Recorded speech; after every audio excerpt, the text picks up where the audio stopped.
The biggest piece of news, obviously, in anything in the world of entertainment right now is that there are two strikes going on for the first time since the 1960s, where the writers and the actors are both on strike. Now, obviously, the writers have things that they want.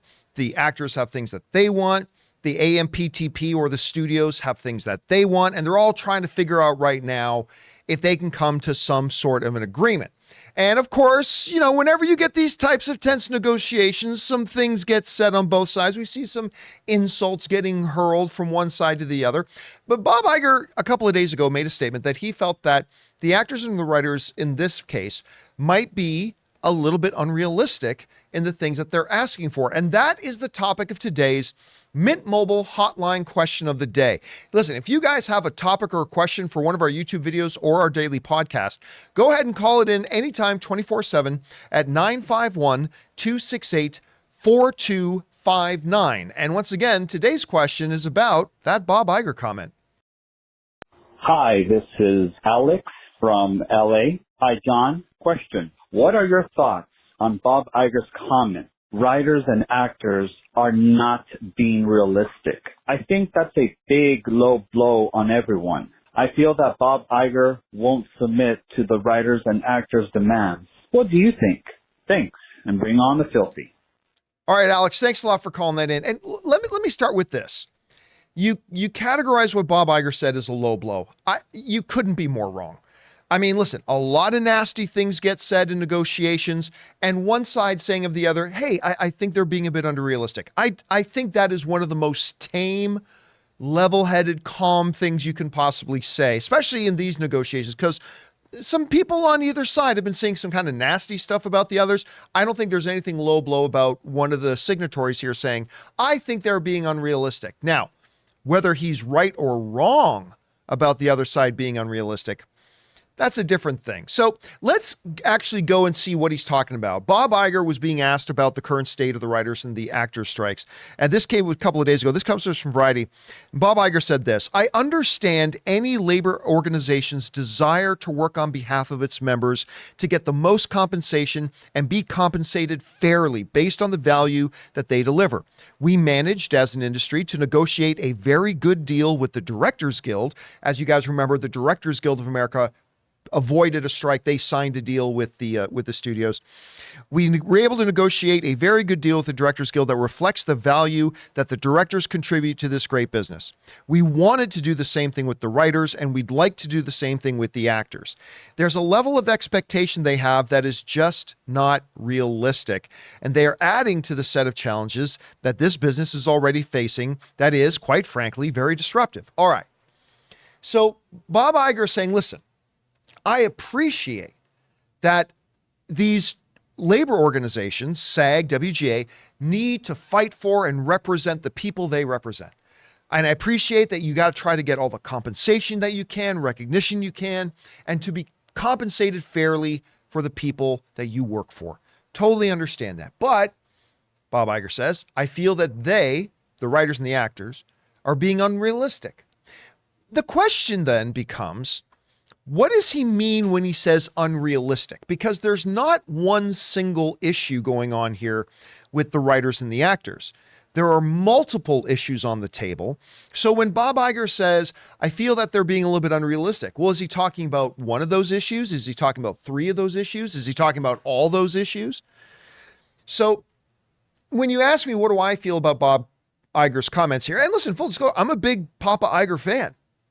I love Big Papa. I think he's one of the greatest executives in the history of Hollywood. That being said, I don't necessarily agree with him on this to a degree. We want to thank a sponsor of this video, Mint Mobile. From the gas pump to the grocery store, your utility bills and favorite streaming services, inflation is everywhere. Seriously, make it stop. Thankfully, there's one company out there that's giving you a much-needed break. It's Mint Mobile. As the first company to sell premium wireless service online only, Mint Mobile lets you order from home and save a ton with phone plans starting at just $15 a month. You guys know that ever since I switched to Mint Mobile, I've been saving almost 70% a month over my old phone plan. For people looking for extra savings this year, Mint Mobile offers premium wireless for just $15 a month. By going online only and eliminating the traditional traditional cost of retail, Mint Mobile passes the significant savings on to you. All of their plans come with unlimited talk and text plus high-speed data delivered on the nation's largest 5G network. Use your own phone with any Mint Mobile plan and keep your same phone number along with all your existing contacts. Switch to Mint Mobile and get premium wireless service starting at just $15 a month. To get your new wireless plan for just $15 a month and get the plan shipped to your door for free, go to mintmobile.com/Campea. That's mintmobile.com/Campea. Cut your wireless bill to $15 a month at mintmobile.com/Campea. Okay, let's go over to the classroom for a second. When we want to look at the comment that he's saying they're being unrealistic, there are more than just 4 issues on the table, but 4 of the key issues are pay, the baseline pay that actors and writers get, contributions to insurance and benefits, AI, the use of AI, and an actor's digital likeness restrictions, and residuals. Okay, so if we hone in on these 3 topics, I would say this.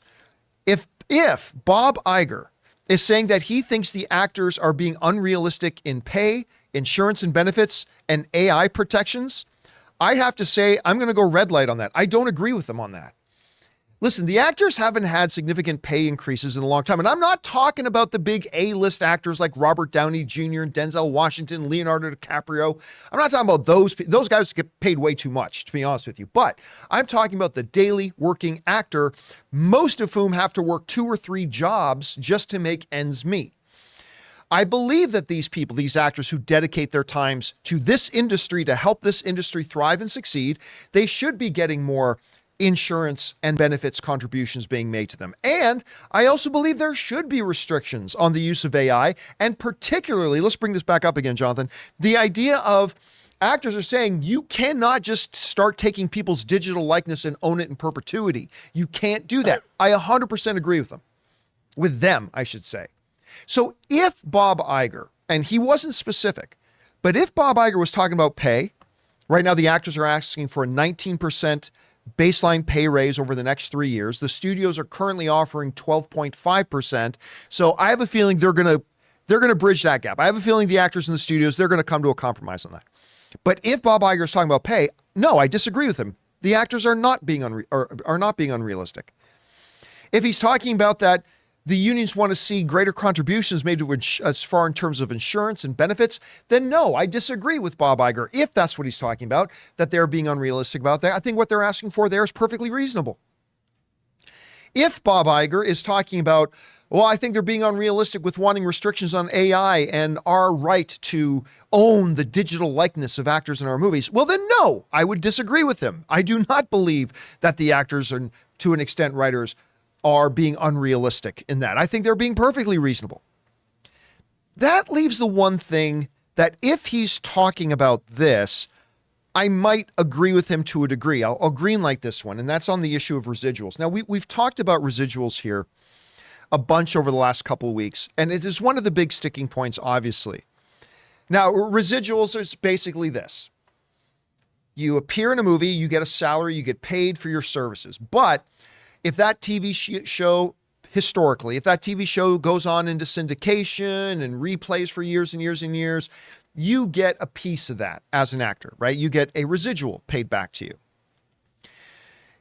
Now, I wish Chris Carr was here today. She's, of course, off visiting England, and we're very excited that she's off doing that. But, Chris Carr said something very interesting the other day when she mentioned you can't apply old rules to new situations. And I'm paraphrasing her a little bit, but it was basically, you can't just apply old rules to new situations. Where I think Bob Iger might be onto something and might be reasonable in saying that the actors and the writers might be being a little bit unrealistic is the notion that actors and writers just want to take the old model of residuals and just slap it on to the new world of streaming. But there's many reasons why that doesn't quite work like that. You can't just take the old rules of residuals and just think you can just broadly apply it to the new world of streaming. It doesn't work. For the first thing, and we talked about this the other day, but I'll bring it up here again. There is no syndication anymore. You know what? That's how long it's been since I've written a syndication. I couldn't remember how to spell it. There is no syndication anymore.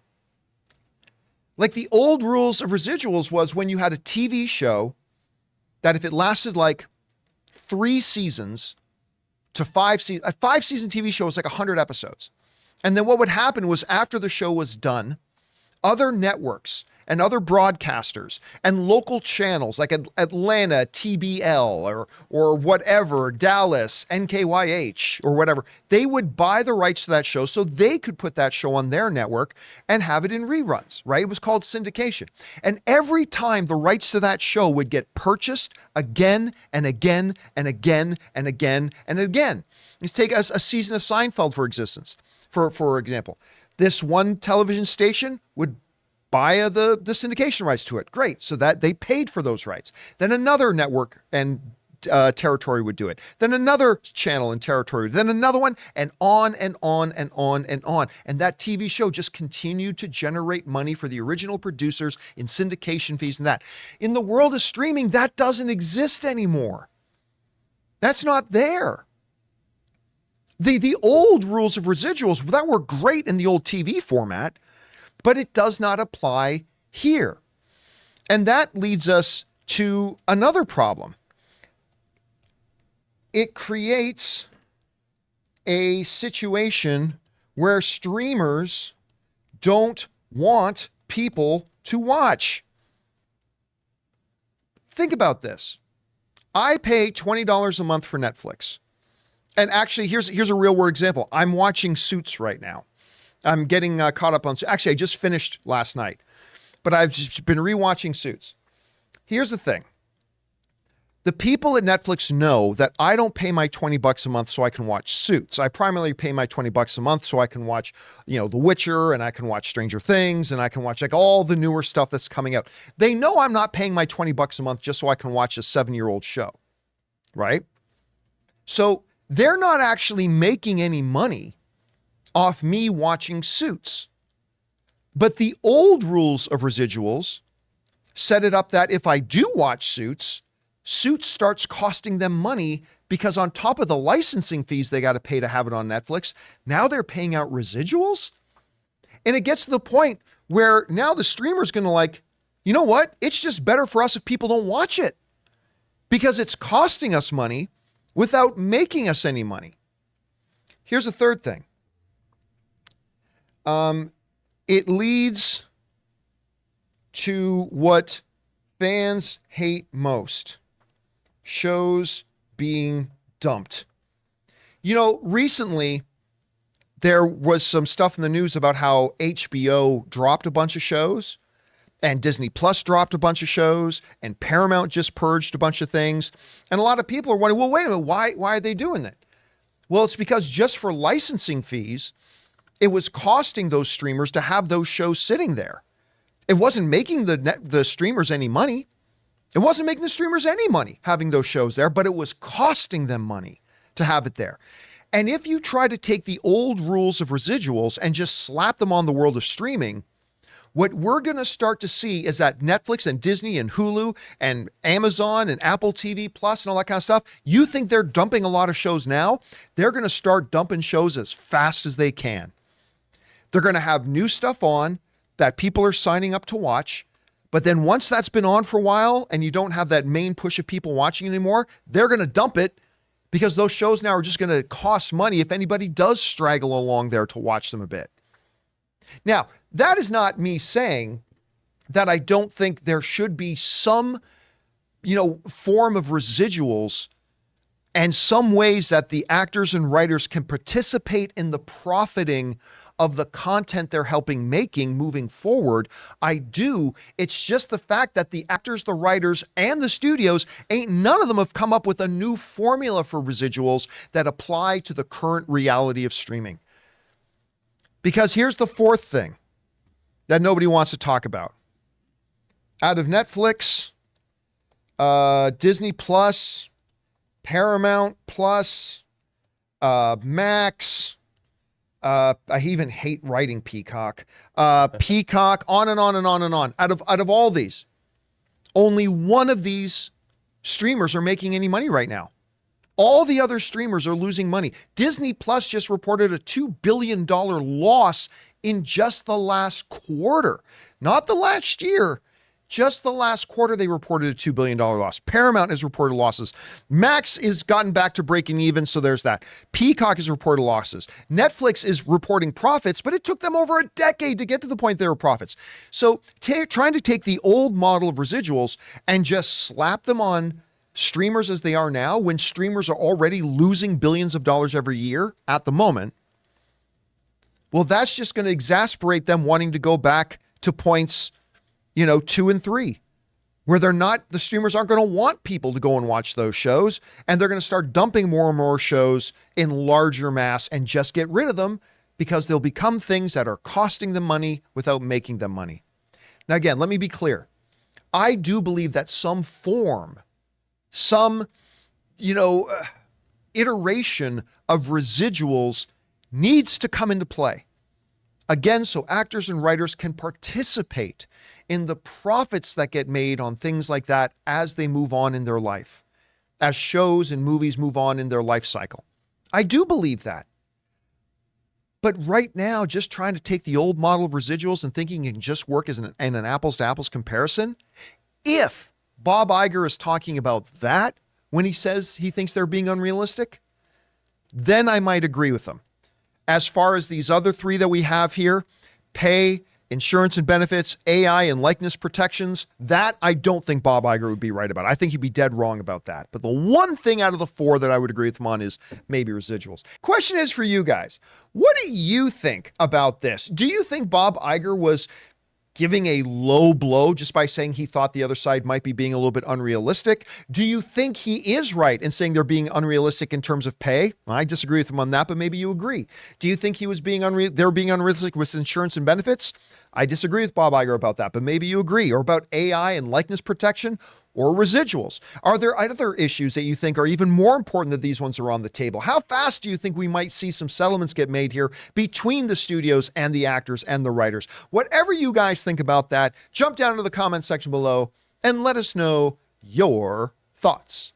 Hey guys, thanks a lot for watching our video. Make sure you do all the standard stuff, subscribe to the channel, click the thumbs up button. But listen also, we do a daily podcast called the John Campea Show podcast, hour-long show every day. Make sure you go and subscribe to it on Apple Podcasts, Spotify, or your favorite podcasting app of choice.